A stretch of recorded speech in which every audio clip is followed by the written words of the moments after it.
A new season of Bridgerton is coming back with familiar faces and some new ones. I'm Kim Holcomb with King 5's Evening, and season 3 of the very popular Netflix show centers on Penelope Featherington and her longtime crush, Colin Bridgerton. To get you ready for the new season, we are looking back at some of the interviews we've done with the cast and the author of the series, who lives in Seattle.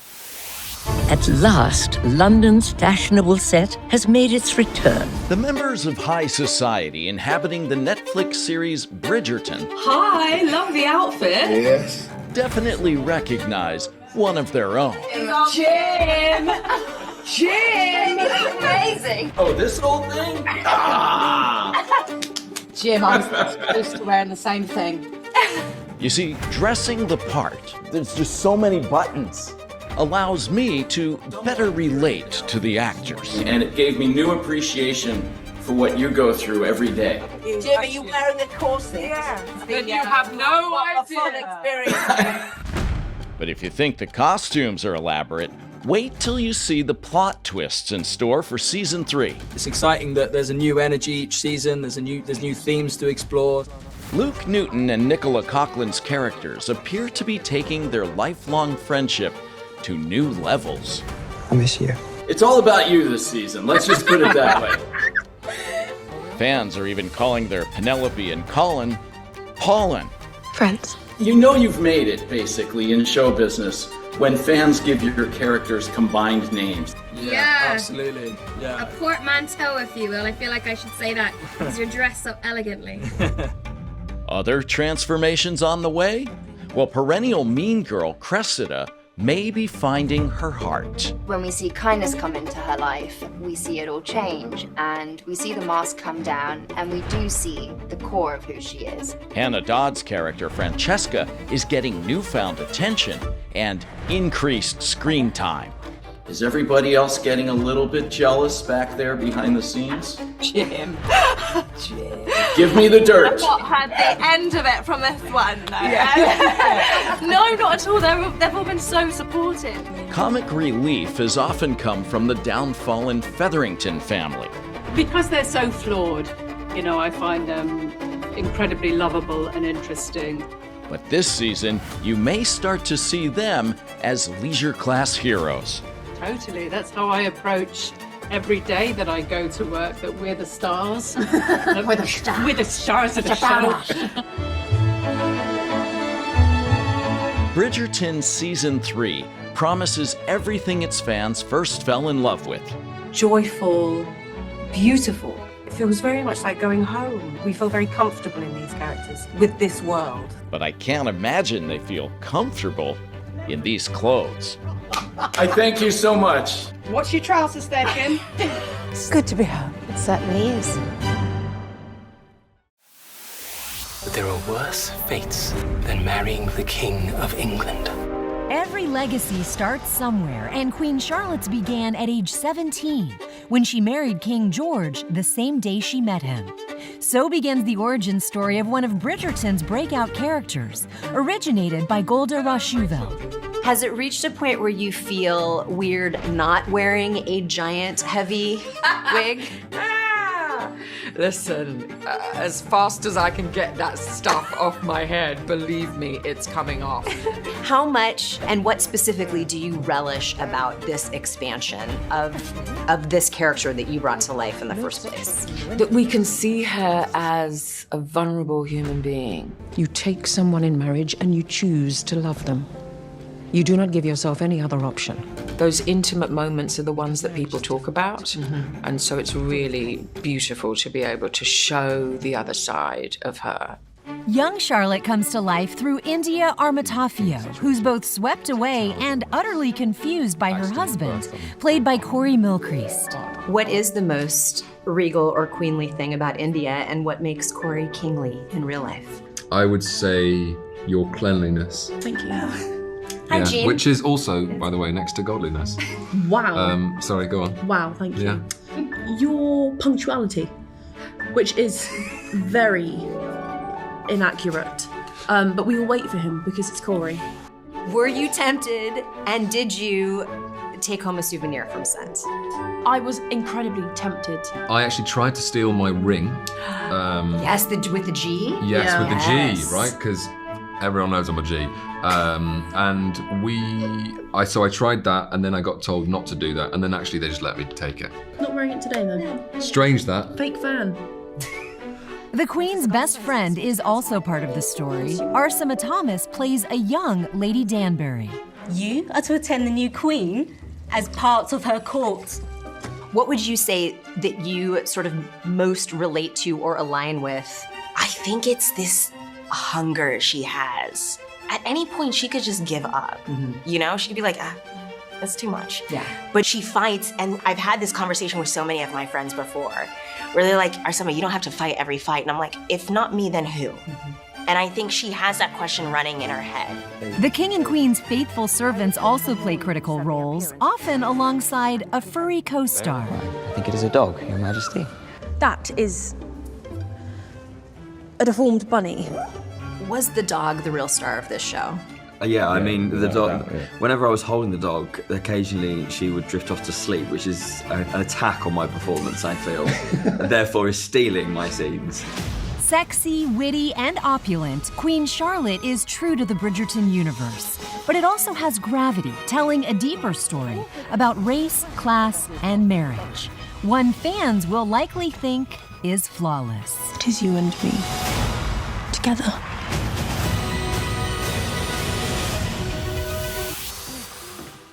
Sister! Oh, I am so pleased you were able to come. The Bridgerton family is back for London's high society dating season. Season 2 focuses on a new search for love, but viewers will recognize returning cast members. When people recognize you in public, what is their typical reaction? We look very different. Like you said, we look very different. We don't have our red hair and our grand outfits. Actually, I did have to do a selfie with someone, and I was trying to catch a train. I was in Marks and Spencer's buying a sandwich, and someone wanted a picture, and I just like, I feel it's never my best look. How do you feel like Prudence and Portia would feel about selfies? They'd love it. I think, Prudence would, we would have a selfie stick. Yeah. We'd carry a selfie stick with us, and we'd ask people to take selfies with us. I'd have a ring light. You'd have a ring, yeah. What is the first part of your costumes that you just want to rip off when you are done? For me, it's the tie. And actually, I feel very guilty complaining about being uncomfortable in the costume because I know the women of the show have a very difficult time. Have you never been tempted to put on one of those wigs? One of the queens? All the time. And I'm sure that Golda would say, yeah, try it for 1 minute and then give me a call after that. How much stronger is your neck after 2 seasons of wearing wigs like I've never seen before? It's pretty strong, but it was pretty strong before. Have you ever been tempted or have you ever actually taken something home from the set? You know, there's a piano that I'd quite like to take home. I don't think you've got a pocket big enough yet. I stole a dance card from one of the balls. I can't tell you which ball. Is there anything from the show that is sort of antiquated and not in our vernacular anymore that you think would be lovely to bring back? There's a lovely formality about some of the language that, you know, the way that someone may be very displeased about something means actually really duck and cover now, baby, because it's going to get rough. You know, that sort of that understatement. There's something about that that's kind of delicious. I think that would make the internet such a nicer place. Can you imagine chat rooms where people are just like, I am very displeased with this? Wouldn't that be nice? Just like the show, our interview ended with a fun surprise. Can I say hello to my family who are in Seattle? Oh, lovely. Your family is in Seattle? Yes, so hello. From the Pacific Northwest to England, the allure of Bridgerton is real and hard to resist. For this interview with author Julia Quinn, I decided to call in some reinforcement. Evening executive producer Megan Stewart. Megan has read all of the books, and she would come to the morning meetings and say, oh, I read book 1, and oh, I read book 2. And Megan, where are you now? Oh, I finished. I sped through all 8. Watched Bridgerton, and I just wasn't ready to leave the universe yet. I'm not really much of a romance novel person, but I was like, maybe I am now after reading this. And a lot of people are asking the same question. The proof is in the popularity. Oh, pardon me. Forgive me. The series, which follows 8 siblings as they find love in Regency England, is the biggest show ever for Netflix, with more than 80 million people watching. And that led to an explosion of book sales. But to be clear, Julia Quinn's books had already broken ground on bestseller lists. She's had 18. I'm not surprised that it would be the people at Shondaland who would realize, wait a second, these are some great stories, and there are a lot of people who want it. What do people often misunderstand about romance novels? People think they're all the same. They think if they all have a happy ending and they're all about 2 people, then they must all be the same. But of course they're not. Or you could read a mystery series where like somebody dies in a small town in Maine like every single week. You're like, if that's more realistic, I want to live in my world. Do you know psychologically why we are loving this so much? I think that we didn't realize that we all wanted these happy endings. I think a lot of the people who've been reading romance will be kind of like, told you so. I think there also is an inherent gender bias. Romance novels are perceived as being the feminine. People saying, oh, you're giving women unreasonable expectations of men. And I'm saying, why is that unreasonable? That we expect somebody treats us with respect? And that should not be unreasonable. Guys, you need to step up. You created enemies.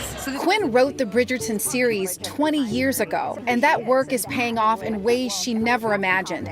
But the craziest moment so far happened recently. When Regé-Jean Page hosted Saturday Night Live, that was nuts. I can't even put it into words. I'm just like... that last scene where they did the one with the fake intimacy coordinators where, so you actually had the characters that I had originally written now on Saturday Night Live, that might have been the craziest moment of all. Phoebe and I thought that if I shift my body this way, then I would cover her a bit more. Yeah. Actually, you guys want to tap out for a second?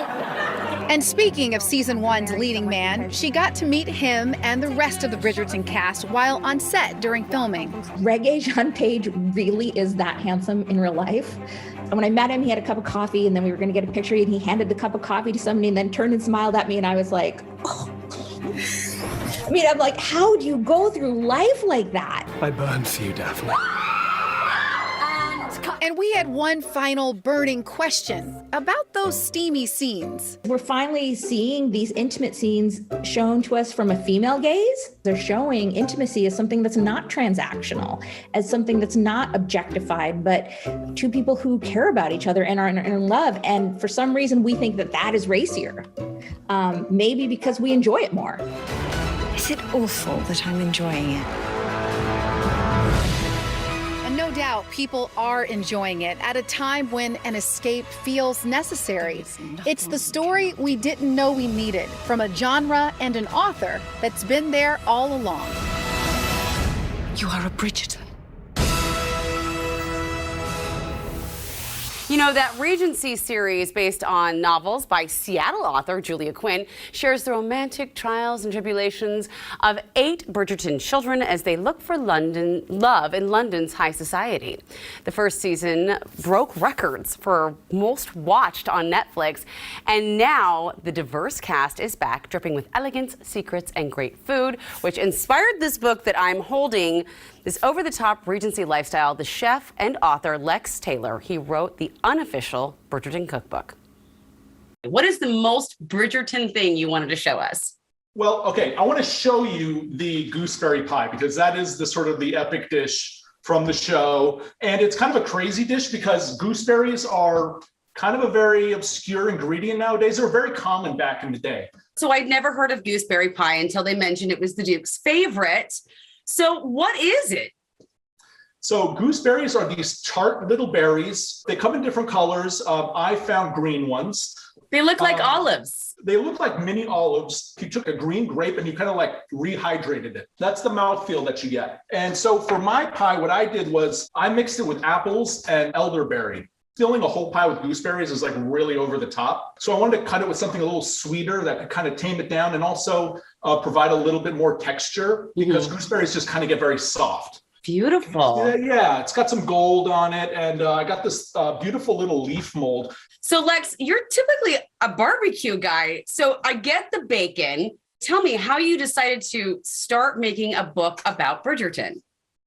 I do barbecue, I do a lot of curing, I do a lot of smoking, pickling, that kind of stuff. So that was always kind of like my wheelhouse, right? And then I got sort of approached to like put in a proposal for the Bridgerton book. And I was like, yeah, that's never gonna work. But I'm gonna put it in anyways, and I'm gonna do my best. And there was always this sort of like, I don't know, getting the language just right and the sort of the snarky and the sarcasm and the sass, right? So like lustful lobster.